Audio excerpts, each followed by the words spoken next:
저희는 본격적인 발표 시작에 앞서 영상을 하나 만들었거든요. 영화 예고편 하나 보고 시작하도록 하겠습니다.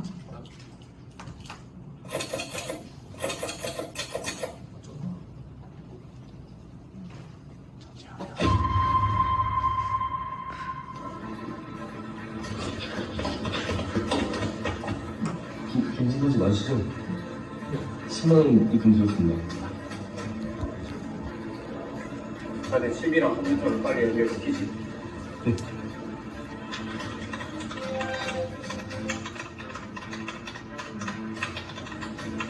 방금도 족보는 컴퓨터 안에 담아놨네. 다들 머릿속으로 옮기기만 하면 돼. 매년 이맘때쯤이면 학생들이 이렇게 칩을 사고 팔더라고. 다들 칩을 사는 것만 생각하는 것 같아. 바보같이 뺏길 생각 못한데. 자네도 F일세.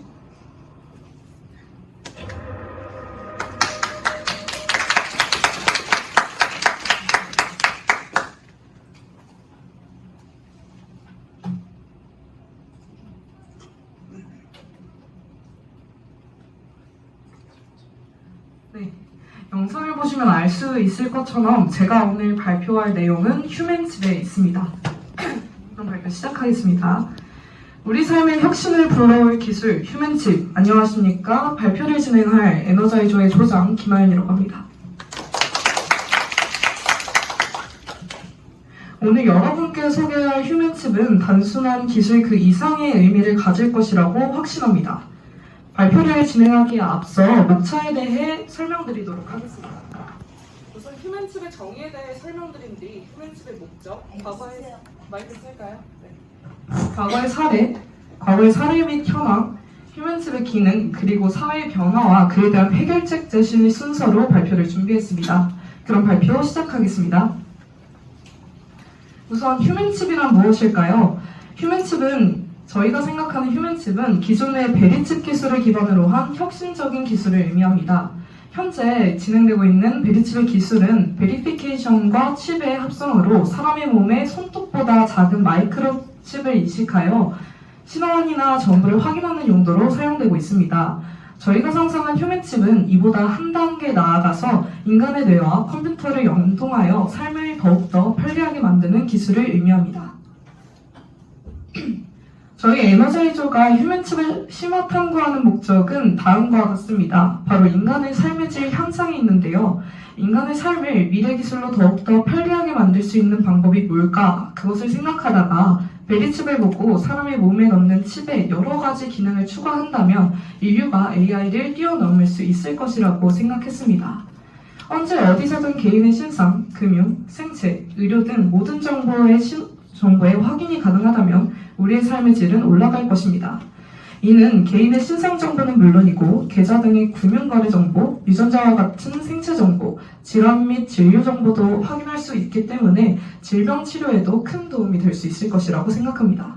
뿐만 아니라 언제 어디서든 개인의 위치를 추적할 수 있다는 것은 긴급 상황 대비 용이하다는 것을 알 수 있는데요. 이를 통해 실종자를 쉽게 찾을 수도 있고 독거 노인의 긴급 상황 시 소방서나 병원으로 센서를 보내는 등의 기능이 가능해질 것이라고 생각합니다. 지금부터는 휴맨칩과 유사한 베리칩과 관련된 과거의 사례를 살펴보겠습니다. 1998년 영국인 과학자 케빈 월위크라는 박사는 최초로 본인의 몸에 RFID 칩을 이식하여 문을 열거나 방의 불을 켜는 등의 작업을 수행했습니다. 이는 인간의 몸에 칩을 심은 최초의 사례로 기록되었으며 현재 런던의 과학박물관에 전시되어 있습니다. 2003년 멕시코에선 한 기업이 유괴를 방지하기 위해 어린이에게 베리칩을 심는 서비스를 시작했습니다. 또한 멕시코 법무부의 160여 명의 직원들이 팔에 베리칩을 이식하여 신원 확인과 보안에 활용했다는 것을 알 수 있습니다. 2005년 8월 미국 카트리나 재난시 베리칩이 시신 확인 및 정보관리 목적으로 사용이 되었습니다. 베리칩사는 이 기술을 무상으로 제공하여 시신의 복장, 신상, 몸무게, 머리카락, 눈, 의복 등 개인의 정보를 파악하는 등의 재난복구 작업에 지원을 적극적으로 해주었습니다. 2018년 스웨덴 국영철도회사 SJ는 손가락에 이식된 칩으로 기차를 탈 수 있는 서비스를 도입했는데요. 온라인으로 표를 예약하고 칩에 등록하면 표가 없어도 손을 대기만 하면 탑승이 가능하게끔 하여 이 서비스는 약 3,500명이 넘는 스웨덴이 이용하고 있습니다. 이러한 사례들은 휴면칩의 가능성을 보여주고 있는 아주 중요한 사례임을 알 수 있습니다. 이제 휴면칩의 현 상황을 살펴보겠습니다. 2020년 미 FDA에서 임상시험을 최초로 허가했습니다. 2020년 8월 싱크론의 스탠트로드를 혁신장치로 지정하고 2021년에는 싱크론이 인간 환자를 대상으로 영구적 인식이 가능한 BCL에 대한 임상시험을 최초로 허가했습니다. 여기서 BCL이란 브레인 컴퓨터 인터페이스를 의미하는데요. 이는 뇌와 컴퓨터 인터페이스 기술을 실현 가능성을 인정받은 중요한 사례입니다. 두 번째로는 코넥서스의 DDI가 신경신호를 텍스트나 음성으로 바꾸는 장치로 2023년에 FDA로부터 혁신장치로 지정받았습니다. 이 기술은 마비 환자들의 온라인 뱅킹과 온라인 쇼핑, 문자나 이메일을 보내는 등의 일상생활을 가능하게 합니다.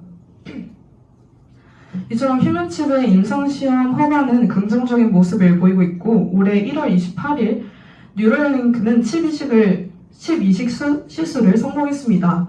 얼마 전 5월 21일에는 FDA로부터 인간의 뇌에 칩을 싣는 두 번째 임상시험을 허가받았는데요. 이는 사람의 뇌에 칩을 이식해도 안전하다는 것을 입증하는 중요한 진전입니다. 이처럼 휴면칩 기술은 점차 현실화되고 있으며 임상시험에서도 긍정적인 결과를 보이고 있습니다. 이제 휴면칩의 기능에 대해서 설명드리도록 하겠습니다. 저희가 생각한 휴면칩의 기능은 총 5가지 정도 있는데요. 우선 베리칩의 신원등록 기능은 고스란히 가져갑니다. 신원등록 및 정보 확인이 가능하여 개인의 신상 정보를 저장하고 언제 어디서나 이를 확인할 수 있습니다. 주민등록번호, 금융정보, 의료기록, 생체정보 등이 포함되어 있어 다양한 상황에서 신속하고 정확한 신원 확인이 가능합니다. 두 번째는 휴면칩은 여러 나라의 언어 데이터를 저장하여 필요할 때마다 사용할 수 있게 됩니다. 이는 파파고와 같은 번역 기술을 응용한 것으로 여행이나 외국인과 소통을 할 때 언어의 장벽을 극복할 수 있게 됩니다. 세 번째는 기억력 보존입니다. 현재 우리가 기억해야 할, 당장에 기억하고 싶은 정보들은 너무나도 많습니다. 하루하루 바뀌는 뉴스 소식들은 기본이고 당장 현관앞 비밀번호부터 기억이 나지 않을 때도 있는데요. 넘쳐나는 정보들을 저장하는 칩이 우리 뇌에 이식된다면 중요한 일상 정보와 비밀번호, 뉴스 등을 기억하는 데 도움을 줄 것입니다. 네 번째는 호르몬 조절이 있습니다. 휴면칩은 뇌의 신경계를 조절하여 감정 상태를 관리할 수 있게 만들 것입니다. 지금 우리가 우울하면 우울증의 약을 먹듯이 미래에는 칩을 통해 뇌의 호르몬을 조절함으로써 감정 관리를 돕는 기능을 할 수 있을 것입니다. 마지막 5번째는 머릿속 생각을 인쇄하는 생각 출력입니다. 휴면칩은 사용자의 생각을 데이터화하여 컴퓨터나 프린터를 통해 출력할 수 있습니다. 이는 다른 사람들과 생각을 직접적이고 편리하게 공유할 수 있다는 장점을 지니고 있습니다. 이렇게 저희가 휴면칩을 설정한 기능들에 대해 설명드렸는데요. 지금부터 휴면칩이 도입된다면 우리의 삶은 어떻게 변화할지에 대해 설명드리도록 하겠습니다. 먼저 긍정적인 변화에 대한 부분입니다. 우선 지식이 상품화될 것입니다. 휴면칩을 통해 개인의 지식을 코드화하여 사고 팔 수 있게 됩니다. 이는 고도의 전문 지식을 가진 사람들이 더 큰 경제적 가치를 창출할 수 있게 합니다. 결과적으로 학문의 질이 높아진다는 것을 도출해낼 수 있는데요. 때문에 연구와 교육 분야에서 혁신적인 변화가 일어날 것으로 예상할 수 있습니다. 다음은 분실 위험이 적다는 것입니다. 오늘날 결제를 하기 위해서는 핸드폰이나 카드와 같은 매개체가 필요하기 때문에 분실의 위험성이 있는데요. 하지만 침이 몸에 이식되어 있을 경우는 다릅니다. 잃어버리거나 도난당하는 게 물리적으로 불가능해지기 때문에 분실의 위험성은 줄어들기에 치안이 불안정한 국가에서는 매우 큰 도움이 될 것입니다. 세 번째는 데이터가 영구적으로 보관된다는 것에 있습니다. 이는 우리가 삶을 마감할 때, 즉 죽음을 맞이하게 됐을 때 발생할 텐데요. 즉 나의 일대기가 칩을 통해 보관되므로 후대에게 보다 생생한 방법으로 전달이 가능하다는 것입니다. 이는 개인의 일대기를 후대에게 생생하게 전달할 수 있고 자기 자신의 인생에 대한 책임감을 높이고 후대에게 좋은 본보기로 작용하여 우리 삶에 무한한 발전이 있을 것입니다. 마지막은 인간의 수명이 증가하고 의료가 더욱 발달한다는 것이 있습니다. 인간의 뇌에 칩을 삽입하여 뇌와 컴퓨터를 연결하여 각종 질환과 질병을 쉽고 빠르게 치료할 수 있다는 것인데요. 때문에 의료 발달을 통한 삶의 질 개선이 가능하고 선천적으로 장애를 앓고 있는 현재 구체적인 증거 제시가 불가능한 알츠하이머나 자폐증과 같은 저인 질환까지도 치료가 가능하게 되어 우리의 삶은 칩을 통해 무한한 발전이 가능할 것입니다. 그러나 이러한 긍정적인 변화와 함께 부정적인 영향 역시 무시할 수는 없겠죠. 휴men칩의 도입으로 인한 부정적인 결과와 그 해결책을 제시하겠습니다. 먼저 의료사고 발생 우려입니다. 아무래도 사람의 뇌에 물리적으로 칩을 심는 것을 전제로 하기 때문에 칩을 심는 과정과 칩을 심은 이후에 수많은 의료사고가 발생할 수 있을 겁니다. 구체적으로 칩이 이식되는 부분과 피부 세포 사이에서 일어나는 부정적인 반응, 그리고 이식된 칩에서 발생하는 전자기적인 간섭, 암 발생 등의 위험을 우리는 감수해야 할 것입니다. 이를 해결하기 위해선 철저한 임상시험과 안정성 검수가 필수적일 것이고 의료기술의 발전과 규제 강화가 필요합니다. 두 번째는 해킹의 문제가 있는데요. 현재 휴men칩에서 발생할 수 있는 가장 큰 문제이며 해킹으로 인한 개인정보 유출과 국가의 감시 및 통제를 당할 가능성이 있습니다. 만일 우리가 범죄에 연루되었다고 가정을 해보죠. 그러면 우리는 우리의 휴men칩 데이터를 국가에게 공개해야 할 것입니다. 이는 개인의 사생활이 온전히 보호하지 못하는 프라이버시의 문제로 직결됩니다. 또한 우리의 칩은 데이터화되어 있기 때문에 얼마든지 쉽게 조작 가능할 것입니다. 이에 해커가 칩에 접근할 경우 정보를 탈취함과 동시에 다른 정보로 변경할지도 모릅니다. 즉, 우리도 모르게 우리가 완전히 다른 사람이 되어 있을 수도 있다는 것입니다. 이를 해결하기 위해선 휴men칩의 고유 코드를 수준 높은 보안 기술로 관리해야 합니다. 또한 해킹 적발 시 강력한 처벌을 통해 범죄를 예방해야 할 것입니다. 데이터 관리는 AI를 통해 이루어지며 개인의 프라이버시를 보호할 수 있는 방안 역시 마련해야 할 것입니다. 따라서 우리는 AI를 통해 이성적인 판단 아래에서 범죄자를 속출해낼 수 있을 것입니다. 다음은 신분 격차 발생의 문제입니다. 휴men칩이 등장하게 된다면 칩을 가지고 있는 사람과 칩을 가지지 못한 사람들로 나뉘게 될 것입니다. 칩을 통해 다양한 특권을 누릴 수 있는 사람들은 컴퓨터와 인간의 몸에 연결되어 있으므로 칩이 없는 사람과 압도적인 격차가 발생하게 됩니다. 이에 누가 더 좋은 칩을 가지고 있느냐에 그 싸움을 하게 될 것인데요. 이 간격을 줄이기 위해 정부는 소외계층에게 보조금을 지급하여 휴men칩 사용을 장려해야 합니다. 휴men칩의 상용화를 통해 더 많은 사람들이 혜택을 누릴 수 있도록 해야 한다는 것인데요. 마지막으로 타인의 정보를 강탈할 수 있다는 것입니다. 앞서 말씀드린 것과 같이 미래에는 정보가 상품화 될 것입니다. 정보를 사고 팔 수 있다는 말이 어떻게 들릴지 모르겠습니다. 그러나 이는 정보를 무자비하게 뺏어갈 수 있다는 뜻을 의미하기도 합니다. 칩을 코드를 복제하여 사고 팔 수 있듯 돈이 없는 사람들은 협박이나 폭력으로 지식과 정보를 담은 휴men칩을 빼앗아갈 수 있을 텐데요. 이에 칩을 뺏긴 사람은 자신의 삶을 통째로 잃어버리게 되고 과거의 모습처럼 덩치가 크고 힘이 센 일부의 몇몇 사람들만이 상위 계급을 차지하는 현상이 발생할 것입니다. 이를 해결하기 위해서는 칩을 장착 및 해제할 때 생체 조직을 인식하는 방식으로 다른 사람이 칩을 사용하지 못하도록 해야 합니다. 만일 다른 사람과 거래할 때는 기관에 가서 양도 의사를 밝히고 계약서를 작성한 뒤 생체 인식을 초기화해 정보를 교환하는 방식으로 진행할 수 있습니다. 만약 그게 아니면 아예 칩을 장착 및 해제하는 방식이 아니라 탈부착 자체가 불가능하게 만들고 코드만 업데이트하는 방법으로도 저희는 상상을 해봤습니다. 말씀드린 해결책들을 통해 휴men칩의 부정적인 영향을 최소화하고 우리의 삶을 더욱 편리하고 풍요롭게 만들 수 있을 것입니다. 마지막으로 팀원들의 소감을 발표하겠습니다. 저희는 이 프로젝트를 진행하며 평소 관심이 없으면 알지 못하는 일들에 대해 공부할 수 있어서 정말 좋았습니다. 이제는 영화의 얘기가 아닌 현실에서 일어날 수 있다는 것을 느꼈고 미래에 대한 상상할 수 있는 미래에 대해 상상한 것들의 실현 가능성이 곧 멀지 않았다는 것 또한 알 수 있었습니다. 앞으로 휴men칩과 같은 다양한 기술들로 통해 발전할 우리의 모습이 어떠할지에 대한 기대를 하게끔 만들었습니다. 마지막으로 제가 한마디만 덧붙이도록 하겠습니다.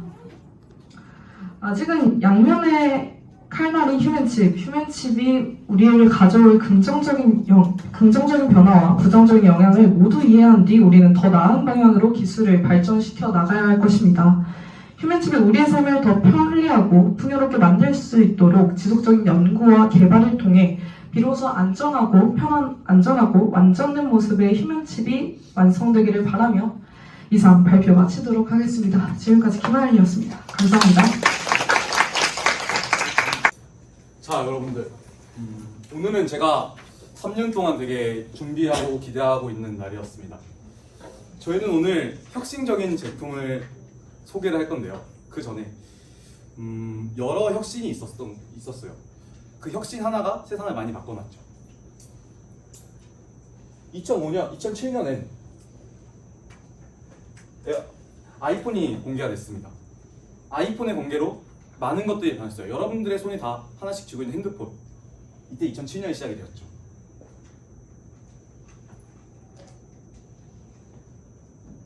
그 2025년 애플 비전 프로를 시작으로 AR 시대가 열렸습니다.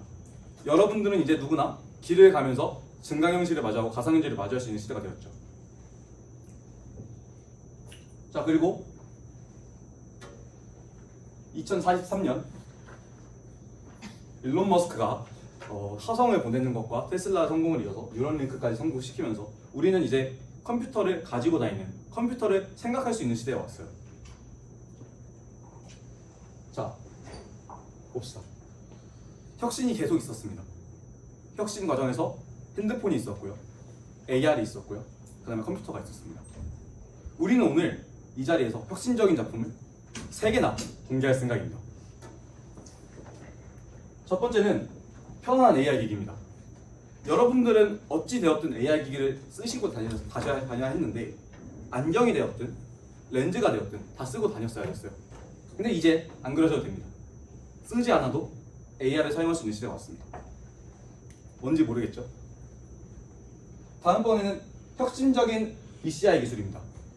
이제 뉴럴링크를 통해서 그 느리고 그 답답한 BCI를 만날 필요 없습니다.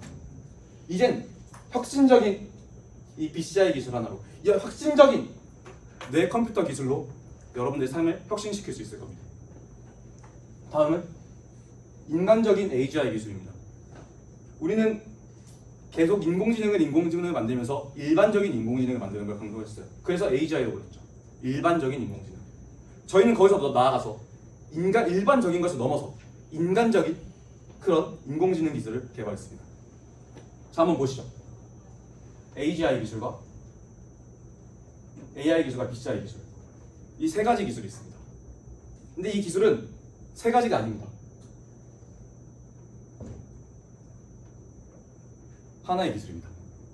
여러분들이 낙이라고 부를 이 기술은요, 낙이 다 하나로 AI를 열 수 있고요, 컴퓨팅을 할 수 있고요, 그리고 인터넷, 여러분의 인공지능 비서를 만날 수 있습니다.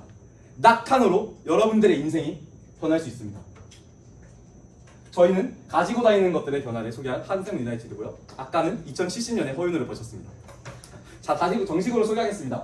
한성에서 있는 여러 혁신적이고 창의적인 것들을 모으다 한성 유나이티드 팀입니다. 안녕하십니까? 저희가 아까 좀 신기한 걸 했어요. 2070년으로 돌아가 보자는 컨셉으로 해서 2070년에 나온 기술 하나를 설명을 했어요. 그 전에 저희가 가지고 다니는 것의 변화죠. 이거에 대해서 쫙 설명을 하고 들어갈게요. 이게 뭔지 아시나요? 이게 뭐죠? 쌀이요. 이건 뭐죠? 이요. 그럼 이건 뭐죠? 카드요. 이게 뭘까요? 이거의 상관관계는 뭘까요? 이건 다 화폐였습니다. 현물이라는 화폐였고, 현물이라는 거래 수단이었고요. 화폐라는 거래 수단이었고요. 카드라는 거래 수단이 있어요. 이 옛날엔 그 쌀을 쥐고 옮기면서 거래를 했었고요. 그러다가 지폐, 이런 현물적인 존재하는 캐시 같은 걸로 거래를 했죠. 거기서 나와서 이제는 우리는 플라스틱 카드 하나로 거래할 수 있는 시대가 왔어요. 근데 과연 그럴까요? 아니죠. 이젠 카드도 필요 없습니다. 이거 하나 하면 돼요. 삼성페이, 애플페이. 이건 제 실제 그 화면을 한 거예요. 제 핸드폰 화면을. 이 진짜 화면 하면 그냥 지문 인식하면 바로 결제가 됩니다. 이제 카드도 들고 다니지 않아도 돼요. 이 녀석들이 있으니까요.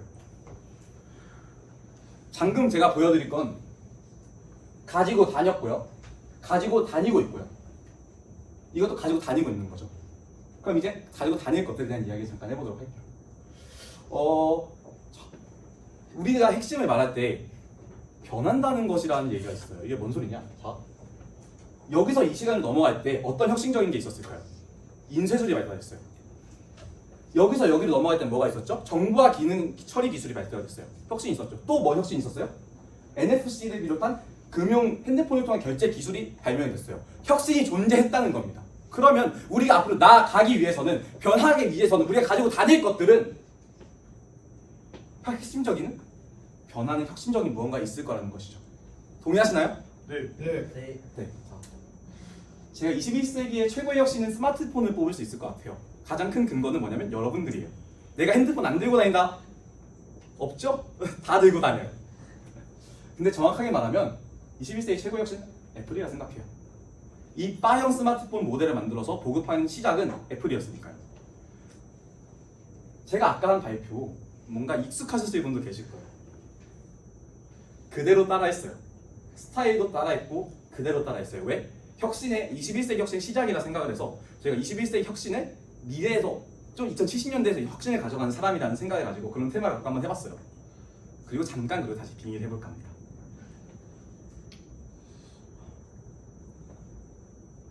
AI 기술. AI 기술이 뭘까요? AI 기술에 아시는 분들이 있나요? 없으실 것 같아서 설명을 해봤습니다. 흔히 증강현실 기술로 보이는 건데 말로 설명하면 이런 거고요. 현실에다가 뭘 씌우는 거예요. 예를 들어서 가상으로 된 무언가 있을 거예요. 포켓몬고 아시죠? 네. 현실에 없는 거에 뭐가 갑자기 포켓몬이 튀어나왔어요. 그런 기술 AI 기술이라고 부르죠. BCI 기술, 이건 좀 생소할 거예요. AI 기술은 그래도 포켓몬고로 익숙하니까. 이게 뭐냐면요, 브레인 컴퓨터 인터페이스 기술이라는 건데 뇌에다 컴퓨터를 이식을 해서 여러분들이 살아가면서 바로 컴퓨터에 접속을 하고 생각으로서 뭘 조정하는, 흔히 말해서 일론 머스크가 그렇게 강조하는 뉴럴링크가 BCI 기술이라 생각을 하시면 돼요. 뭐 대강 설명을 하면 뭐 이런 겁니다. 뇌와 외부 장치 지식을 사용하는 방법이고 뇌파를 사용한다 뭐 이런 게 있는데, 쉽게 생각하면 여러분들이 생각만을 통해서 컴퓨터를 조작할 수 있는 그런 기술이라 생각할 수 있겠죠. AGI 기술은 아까 살짝 설명을 했죠. 일반적인 지능이다, 인공지능이다. 뭔 소리냐면 인공지능은 꾸준하게 일반적인 형태가 전환되기를 원했어요. 그게 뭔 소리냐면 인간 같은, 그러니까 어색하잖아요. 알파고가 딱 이러잖아요. 네 알겠습니다, 네 알겠습니다 이러잖아요. 어색하잖아요. 그 어색함이 넣어서 일반적인 기술을 가기가 계속 진행해왔죠. 근데 저희가 말했던 건 뭐였죠? 대강 기술은 이렇고 저희는 그냥 AR이 아니었죠. 편안한 AR, 그 다음에 혁신적인 BCI 기술, 그 다음에 AGI 기술을 얘기했어요. 인간적인 AGI 기술. 그래서 나크라는 걸 만들었어요. 이게 뭐냐? 뇌에 이식을 하는 건데 뇌 이식을 통해서 렌즈가 필요 없어요. 시각신경을 통해서 AI 기술을 보여줄 거고요. 여기 있는 뇌에서 이렇게 해서 머릿속으로 말이 들리게 하는 형태로 인공지능 비서가 여러분들을 항상 도울 거예요. 24시간 자고 있는 와중에도 여러분을 도울 거예요. 그러면서 기존의 느린 컴퓨터와는 다르게 직접적으로 연결을 하는 과정을 통해서 더 빠르고 빠른 인터넷과 빠른 컴퓨터 접속 기술을 할 수 있게 하는 거죠. 그게 바로 나크입니다. 저희가 소개할 여러분들의 혁신이죠. 근데 의문이 생겨요. 이것까지는 알겠어. 근데 너희가 하는 주제는 가지고 다니는 것의 변화라면서 왜 갑자기 쓸데없이 이상 기술을 설명하고 있어? AI 기술을 가지고 다니는 거야? 아니죠. 근데 우리가 가지고 다닐 건 가지고 다닐 필요가 없는 것들이기 때문이에요. 이게 뭔 소리냐? 핸드폰 가지고 다니죠. 핸드폰 안 가지고 다닐 거는 얘기인데 이게 뭔 소린가 싶을 거예요. 이거 뭔지 아시는 분 있나요? 이거는 뭐냐면 이렇게 혈맥을 내면 이 혈맥을 통해서 여러분들 혈맥에 저장해 놔서 바로 그 현금을 뽑을 수 있게 하는 ATM 기계에 붙어 있는 거예요. 신한은행 가면 보실 수 있고요. 이거는 여기 지문 인식 그런 기술을 통해서 바로 결제할 수 있는 시스템이에요. 이걸 통해서 대강 볼 수 있는 건 가지고 다니지 않아도 뭔가 할 수 있는 시대가 됐다는 거. 살짝만 더 나아가 볼까요? 여러분 책 들고 다니는 사람 몇 명이나 있어요 요즘? 제 앞에 보이는 것만 간단히 얘기해 볼게요. 하나, 둘, 셋, 넷, 다 여섯 분이나 지금 아이패드를 들고 다니세요. 이제 책 필요 없어요. 이 녀석이면 다 되니까요. 인간은요 꾸준히 간소화를 원해 왔고요. 그렇기에 가지고 다니지 않는 것에 가지고 다닐 것들의 종착점은 가지고 다니지 않는 것이 될 거라는 거죠. 저희가 소개해준 기술 AI 기술 지금은 존재하지 않는 거고요. 언젠간 가지고 다닐 거예요. AI 기기를 쓰던가 뇌에 꽂는 BCI 기술을 쓰던가 인공지능 기술은 이미 가지고 다니고 있죠. 여러분들 핸드폰에 인공지능 기술 있습니다. 이거 이제 가지고 다니지 않을 거예요. 왜? 우리는 간소화를 원하니까요. 이해가 되셨나요? 자, 여기까지 설명이 끝났고요. 간단하게 저희의 소감 및 성찰인데 이건 간단히 읽어보시는 수준으로 마치도록 할게요. 그다음에 이런 거, 그다음에 이런 느낌 보기 힘드시죠? 정리해왔습니다. 제 책 살짝 보시면 될 겁니다. 어떻게 마음에 드셨나요? 진심으로 이번엔 진짜로 땡큐를 외치도록 하겠습니다. 감사합니다, 여러분들. 안녕하세요. 2조 가치가조의 발표를 맡게 된 최현승입니다. 저희는 우리가 자는 동안 메타버스에 있을 수 있다면 어떻게 될까라는 궁금증을 바탕으로 드림 메타 프로젝트를 진행하게 되었습니다.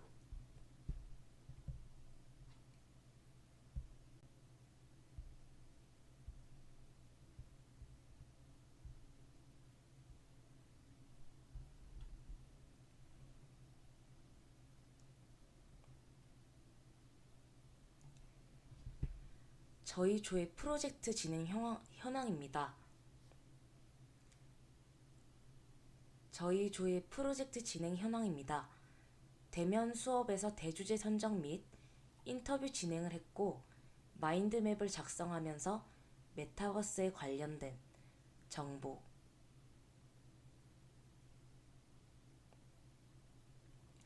저희 조의 프로젝트 진행 현황입니다.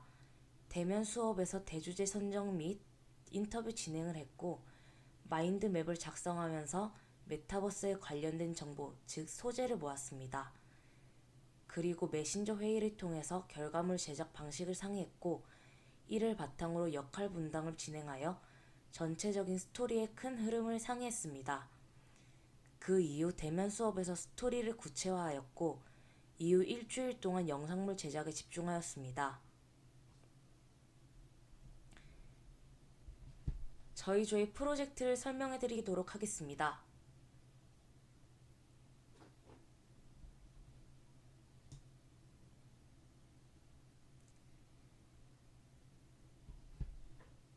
저희 조의 목적은 미래 사회와 미래 기술에 대한 상상을 통해서 메타버스의 발전된 모습을 그려보고 그로 인해 생길 수 있는 문제점과 해결 방안을 모색하는 것입니다.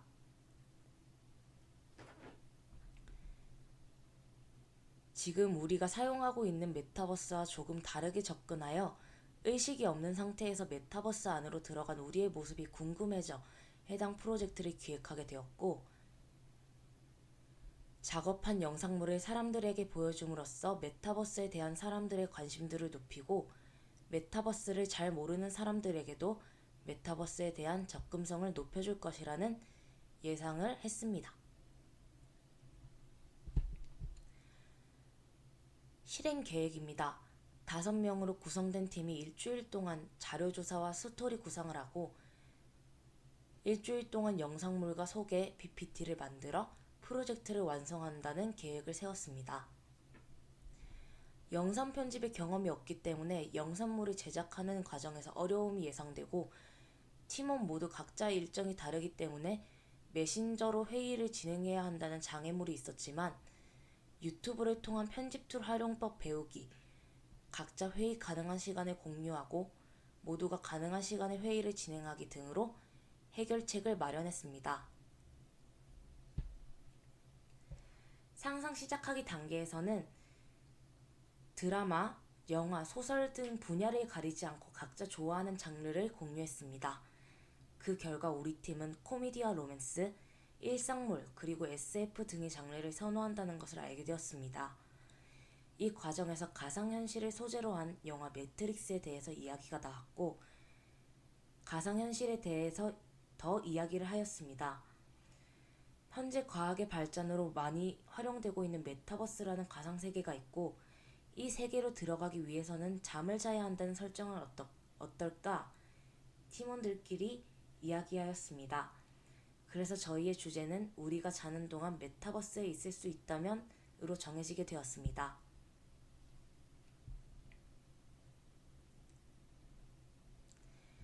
다음은 상상하기 단계입니다.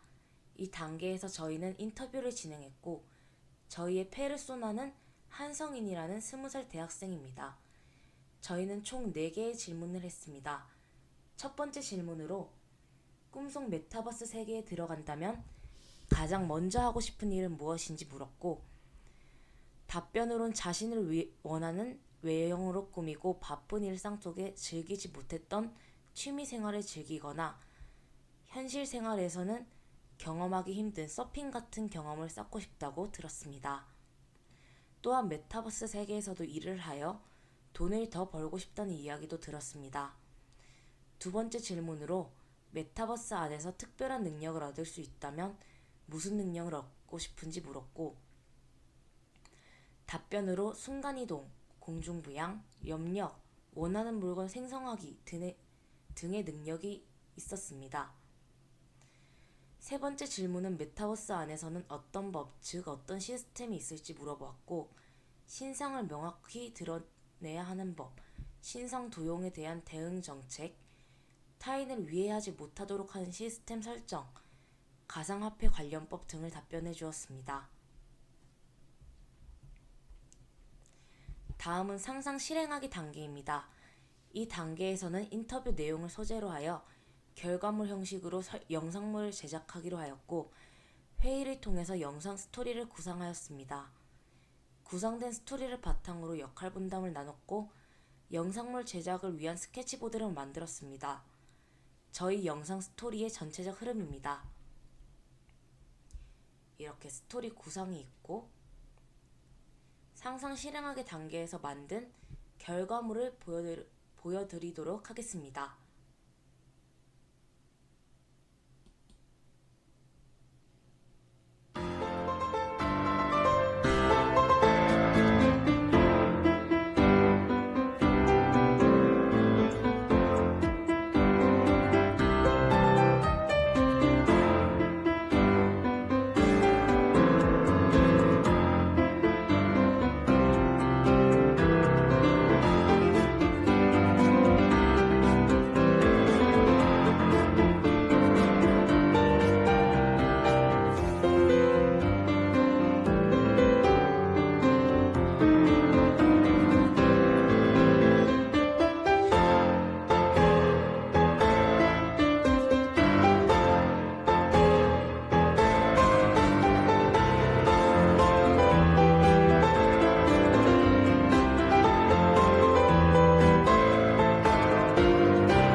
소감을 밝히며 발표를 마무리하도록 하겠습니다. 최예나 학생은 친구들의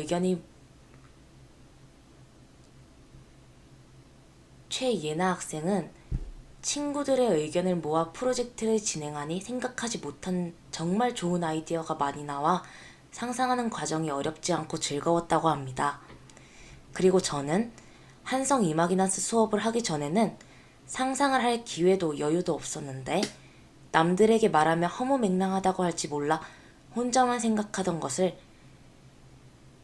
다 같이 이야기하고 실현 계획 세우는 단계 모두 즐거웠습니다.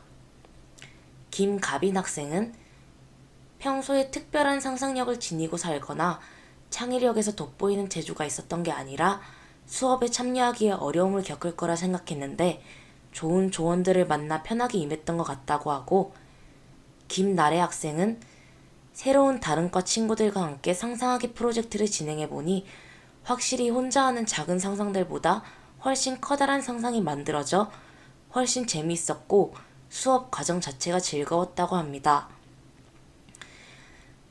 마지막으로 진영주 학생은 상상력 프로젝트를 진행하며 다른 조원의 상상력을 함께 볼 수 있게 되면서 나 혼자만의 상상에서 더 나아가 신박하고 창의적인 상상을 할 수 있다고 합니다. 마지막으로 진영주 학생은 상상력 프로젝트를 진행하며 다른 조원의 상상력을 함께 볼 수 있게 되면서 나 혼자만의 상상에서 더 나아가 신박하고 창의적인 상상을 할 수 있었다고 합니다. 발표를 들어주셔서 감사합니다.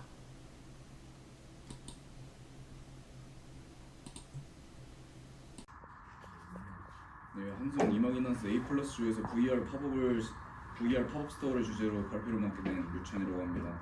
발표 시작하겠습니다. 네, 첫 번째로 저희 조에서 VR 팝업 스토어라는 주제를 정하기까지의 브레인스토밍 과정과 그에 따른 동기를 설명하려고 합니다. 우선 저희 조원들이 공통적으로 옷을 좋아하고 쇼핑도 좋아하기 때문에 여기 보시는 것처럼 온라인 쇼핑, 오프라인 쇼핑, 팝업 스토어 뭐 이런 주제들이 나온 걸 볼 수가 있고요. 이 부분에서 항시 설치되어 있는 매장보다는 저희에게 조금 더 신선함을 줄 수 있는 팝업 스토어라는 구체적인 주제가 나왔습니다.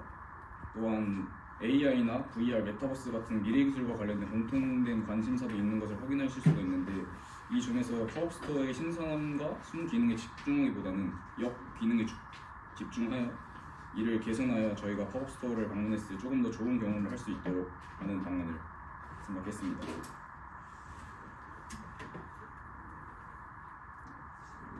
그리고 팝업 스토어의 문제점에 대해 전에 말씀드린 것처럼 팝업 스토어의 문제점에 대해서 설명을 하자면은, 팝업 스토어의 문제점 첫 번째로는 환경 문제가 있고요. 팝업 스토어는 일정 기간 동안 이례적으로 운영되기 때문에 설치와 해체에 많은 쓰레기가 발생합니다. 이러한 쓰레기가 잘 처리되면 좋겠지만 팝업 스토어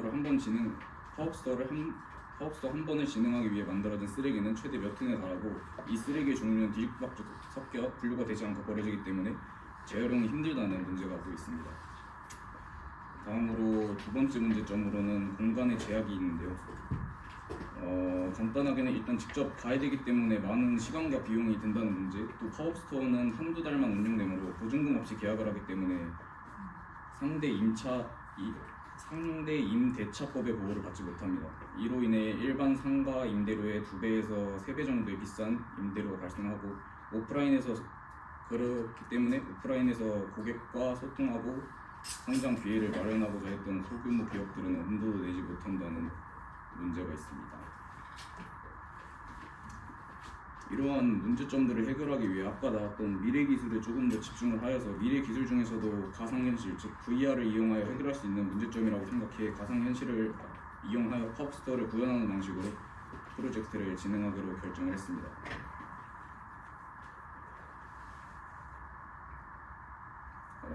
두 번째 순서로 가상현실을 이용하여 팝업 스토어를 구현했을 때 해결되는 문제점과 방향성, 부차적인 영향들에 대해서 설명하겠습니다.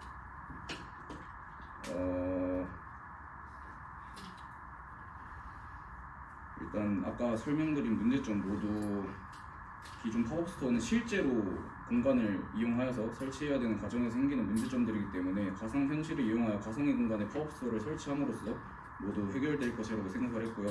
또한 다른 영향으로는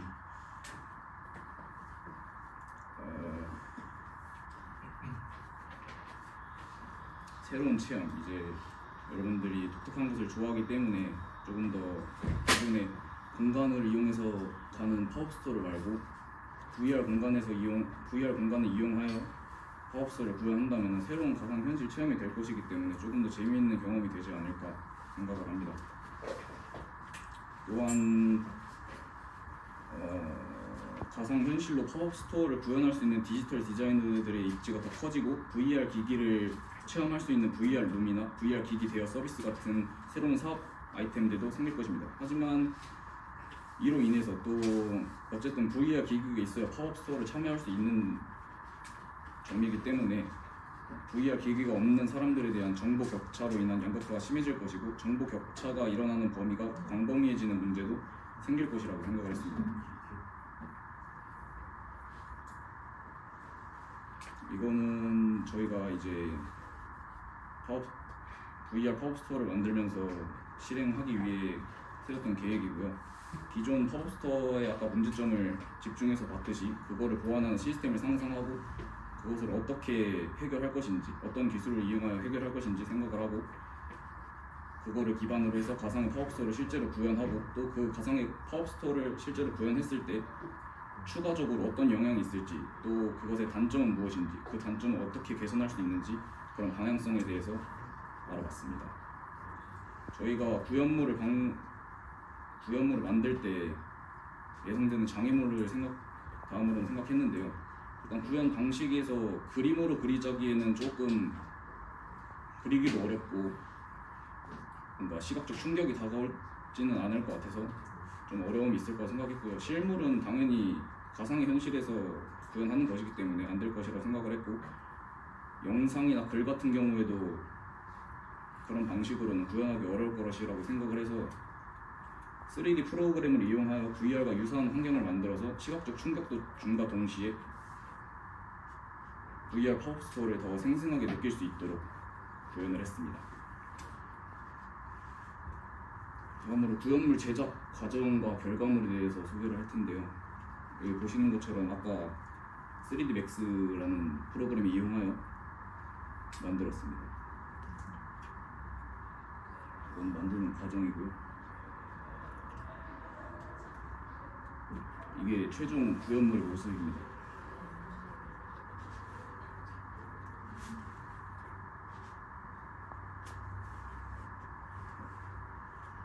네, 그렇습니다. 최종 구현물의 모습입니다. 이 다음으로 최종 구현물을 만들고 난 후에 저희가 또 생각한 문제는 아까도 말씀드렸다시피 VR을 이용하여 팝업 스토어를 구현했을 때 생기는 문제점, 개선 방향들에 대해서 생각을 한번 해봤는데요. 아무래도 VR 기기를 사용하다 보니까 그런 기기들을 사야 하는 문제도 있을 것이고, 그런 기기를 또 사용했을 때 헤드셋 같은 것도 착용하고 그렇기 때문에 주변 환경과의 상호작용이 제한되거나 그렇게 가상현실을 오랫동안 체험을 했을 때 운동 부족, 신체 불균형, 미토 종증 등의 문제가 발생할 수 있다고 생각했습니다. 미토 종증은 실제 움직임과 VR 내의 움직임 간 불일치로 인해 발생하는 현상으로 두통, 어지러움, 구토와 같은 증상들이 나타날 수 있습니다. 그런 것들의 해결책으로서는 아무래도 지금 계속 VR 기술은 발전을 하고 있고, 하드웨어와 소프트웨어 발전으로 개발자들은 이런 불편함을 최소화하고 사용자의 편안함을 향상시키기 위해 적극적으로 노력하고 있다는 점을 보았을 때 미래로 갈수록 점점 더 나아지지 않을까라고 생각을 합니다. 네, 이상으로 발표를 마치겠습니다. 네.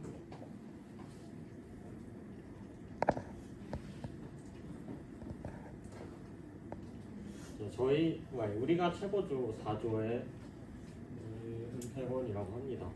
안녕하세요. 자, 자, 저희는 일단 미래의 음식이 나오는 식탁보를 이렇게 상상을 해보았습니다. 그래서 상상력 유형으로는 가장 먼저 사회학적 상상력을 발휘하여서 미래에는 과연 어떤 사회적 문제가 발생할지를 생각을 해봤습니다. 예를 들자면 뭐 환경 오염일 수도 있고, 아니면 뭐 인구 밀집일 수도 있고, 뭐 고령화일 수도 있고, 저출산일 수도 있고, 뭐 실업일 수도 있겠죠. 근데 그 중에서 저희는 이제 고령화와 저출산을 뽑았습니다. 그리고 1인 두 개를 합쳐가지고 1인 가구라는 문제로 이렇게 비교된다고 생각을 하였습니다.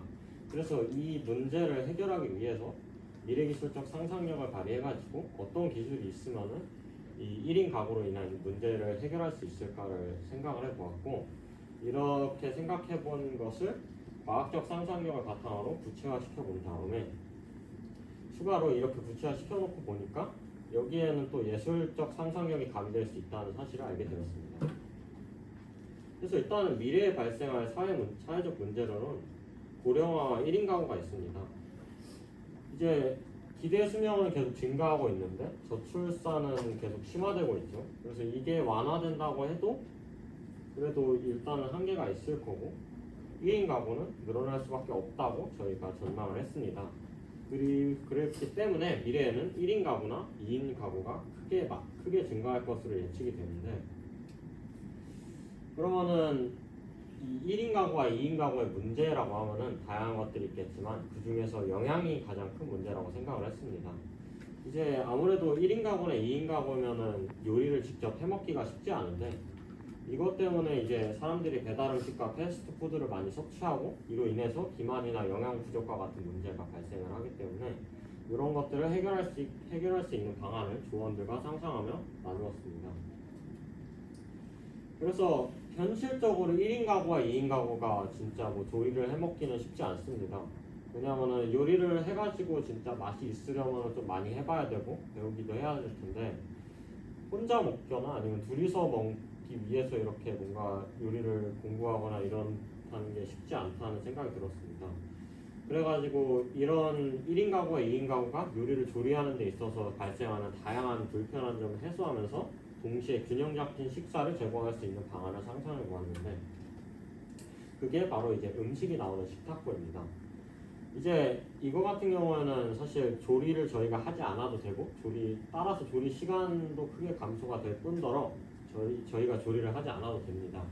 그리고 여기서 자동으로 이제 균형 잡힌 식사를 제공을 해준다면은 충분히 영양적으로 균형 잡힌 식사를 얻을 수 있을 것 같고, 또 당연히 뭐 이렇게 만들어주는 거기 때문에 이 퀄리티 높은 맛도 제공을 해줄 거고, 또 저희가 원하는 음식을 받을 수 있기 때문에 다양한 음식 종류를 원하는 메뉴에 따라서 골라 먹을 수 있을 겁니다.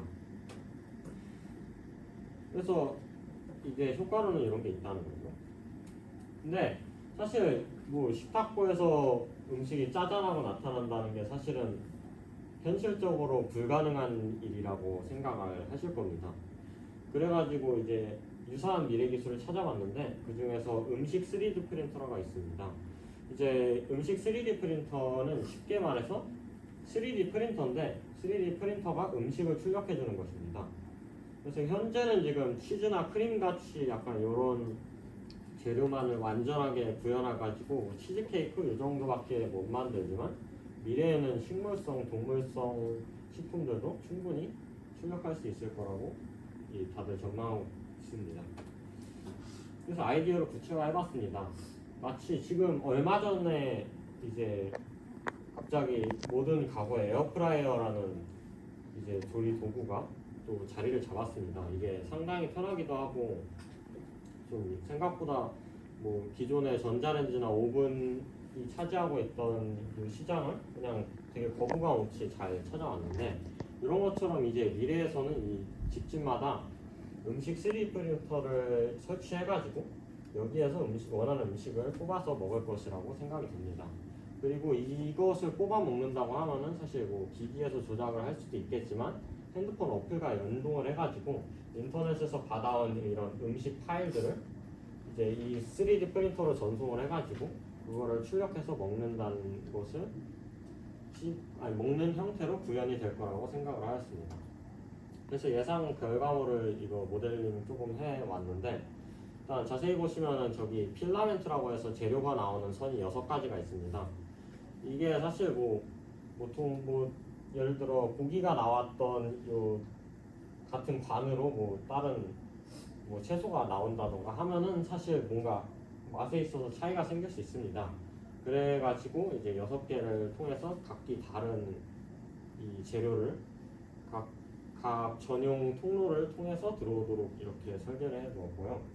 또 간단하게 좀 프로그래밍도 해봐가지고 이제 앱 같은 것도 이렇게 겉모습이나마 구현을 해놓았습니다. 그래서 이렇게 보시는 사진에서 나오시는 것처럼 이렇게 원하는 저희가 원하는 음식의 사진이 딱 뜰 것이고 가운데 플러스 버튼을 누르면은 이게 그 기기로 전송이 돼가지고 이게 기기에서 출력을 할 수 있게 될 것이며 또 왼쪽에서 나오는 이렇게 이게 계정창인데 계정창과 연동되어서 이제 인터넷 사이트와 연동이 돼 있어가지고 이제 저희가 인터넷에서 음식 모델을 받아온 다음에 이거를 그냥 마치 저희가 집에서 프린터기 뭐 한글 문서 같은 거 받아가지고 출력하듯이 이렇게 음식을 출력할 수 있을 것이라고 전망을 하고 있습니다. 그래서 이에 따라서 음식 설계사라는 새로운 직업이 등장할 것으로 예상됩니다. 이제 이 기기가 상용화된다면은 음식을 출력하기 위해서 필요한 3D 도면이 필요할 것이고 이 도면을 제작하는 데 또 인력이 필요할 것이기 때문에 이제 음식 설계사는 음식의 외형, 영양, 맛 모두 고려해서 음식을 이렇게 3D 프로그램을 사용하여 가지고 제작하는 이런 새로운 직업이 등장할 것으로 예상을 하고 있습니다. 그래서 기대 효과로는 이제 아무래도 사람들이 출력을 해먹는 것이기 때문에 이제 미래에 발생할 수 있는 영양 문제를 해결할 수 있다고 생각이 듭니다.